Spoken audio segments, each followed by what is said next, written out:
আসসালামু আলাইকুম সুধী দর্শক, দূরে কাছে যে যেখানে বসে এই মুহূর্তে ভিডিওটা দেখছেন তাদের সবাইকে মাহফুজা কিচেন ভিডিওতে ওয়েলকাম। আজ চিলি ফ্লেক্স করব। হ্যাঁ, একটু আস্তে আস্তে ভাবে রেখেছি, একটু বড় করে, আরেকটা একদম এরকম একদম একটু মিহি করে রেখেছি, একদম মিহি না, এই যে এরকম আর কি। খুবই সহজ চিলি ফ্লেক্স।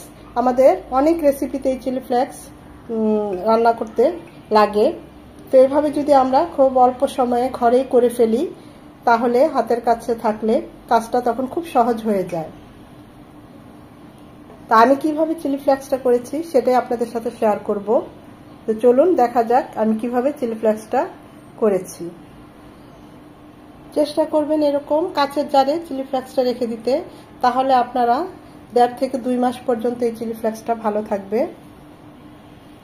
এরকম এয়ারটাইট করে যাতে বাতাসটা না ঢোকে, দীর্ঘদিন আপনারা এইভাবে রেখে দিয়ে এটা ব্যবহার করতে পারবেন।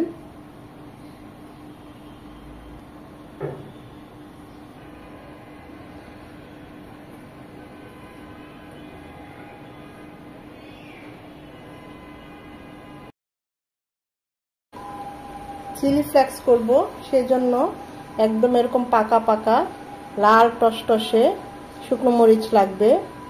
খুব ভালোভাবে টিস্যু বা শুকনো সুতি কাপড় দিয়ে মুছে নেবেন। এখানে কিন্তু পানি থাকা চলবে না বা ভেজানো যাবে না। ভালোভাবে মরিচগুলো শুকিয়ে নিতে হবে। আর চেষ্টা করবেন একদম লাল টসটসে, কালারটা ভালো আসবে, খেতেও ভালো লাগে। এরকম বড় বড় সাইজের মরিচগুলো নিতে। প্রথমে যে কাজটা করতে হবে আমাদের, এই মরিচ থেকে বোটাগুলো খুলে ফেলতে হবে। আমি কিন্তু ভালোভাবে শুকনো সুতি কাপড় দিয়ে এই শুকনো মরিচগুলো মুছে নিয়েছি। একদম ফ্রেশ এবং এরকম টসটসে লম্বা লম্বা লাল টকটকে মরিচ নিতে হবে এক্ষেত্রে, তাহলে খুব ভালো হয় আর কি। এই বোটাগুলো ফেলে দিতে হবে, এই বোটাগুলো রাখা যাবে না। দুইভাবে চিলি ফ্লেক্স করে দেখাবো আজ আপনাদের, একদম একটু মিহি করে আর আরেকটা একটু মানে আস্তে আস্তে রেখে। তো খুব ভালোভাবে বোটাগুলো ছাড়িয়ে নিয়েছি এবং প্রতিটা মরিচ শুকনো মরিচ একটা একটা করে মুছে নিয়েছি। এতে একটু সময় লাগে, তো তারপর যেহেতু আমরা দীর্ঘ সময় এই চিলি ফ্লেক্সটা রেখে দেব সেজন্য তো একটু করতেই হবে। দেখতেই পাচ্ছেন একদম ফ্রেশ এবং কালারটা কত সুন্দর। এগুলো এখন আমরা চুলায় একসাথে ভেজে নেব। চুলাটা অন করে এরকম মিডিয়াম একদম লো, মিডিয়াম টু লো আর কি হিটে রাখবো। বসিয়েছি একটা প্যানটা 1 মিনিট গরম হতে দেব, যেহেতু আমরা একদম লো টু মিডিয়াম হিটে প্যানটা রেখেছি। 1 মিনিট মোটামুটি হিট হওয়ার পর দিয়ে দেব আমাদের মরিচগুলো।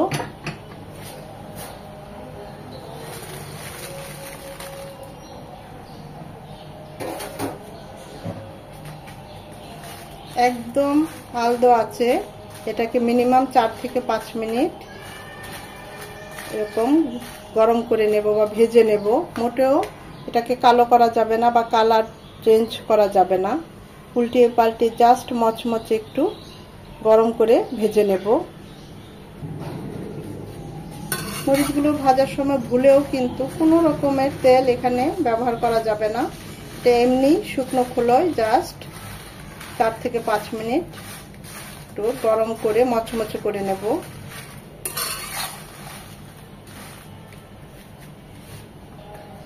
চার থেকে 5 মিনিট ভেজে নিয়েছি, এর থেকে বেশি ভাজবো না, তাহলে কালারটা চেঞ্জ হয়ে যাবে।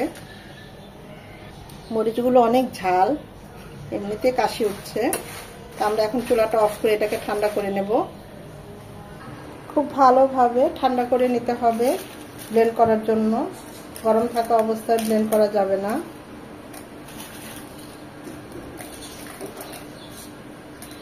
আমার জারটা ছোট, তাই আমি অল্প অল্প করে ব্লেন্ড করব।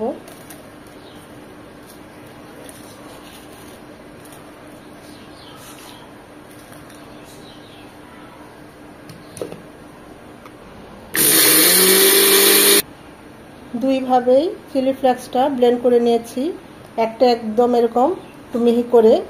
এখানে দুইবার ব্লেন্ড করতে হয়েছে, জাস্ট দুইবার, সব মিলিয়ে আমার 1 মিনিটের মতো। আর এখানে আমি একবার ব্লেন্ড করেছি, জাস্ট 30 থেকে 40 সেকেন্ড। এটা একটু আস্তে আস্তে আছে, তো যেভাবে ইচ্ছে সেভাবেই এই চিলি ফ্লেক্সটা করতে পারেন।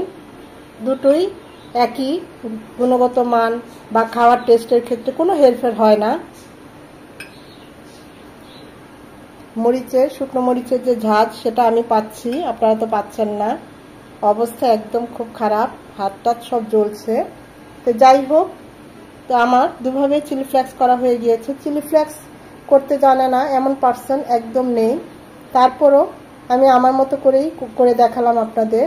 আমি তো এভাবেই করে কাঁচের বয়ামে রেখে দেই, দীর্ঘদিন এটা বেশ ভালো থাকে। দোকান থেকে আমরা যে চিলি ফ্লেক্সটা কিনে খেয়ে থাকি সেম এটাই, স্বাদে বা গুণে কোনো হেরফের হবে না, বরঞ্চ আমি বলবো যে বাসারটা আরও বেশি ভালো। আমি কিন্তু দোকান থেকে এই শুকনো মরিচগুলো কিনে এনে বাসায় আবার 2-3 দিন বারান্দায় শুকিয়ে নিয়েছি। তারপর আস্তে আস্তে করে প্রতিটা মরিচ আমি সুতি কাপড় দিয়ে মুছে নিয়েছি, যেন কোনো রকমের বালু না থাকে। তা আশা করি ভিডিওটা আপনাদের ভালো লেগেছে। যদি ভালো লেগে থাকে অবশ্যই একটা লাইক দিবেন, কারণ এই লাইকটা পরবর্তী ভিডিও করতে আমাকে উৎসাহিত করে, সাহায্য করে।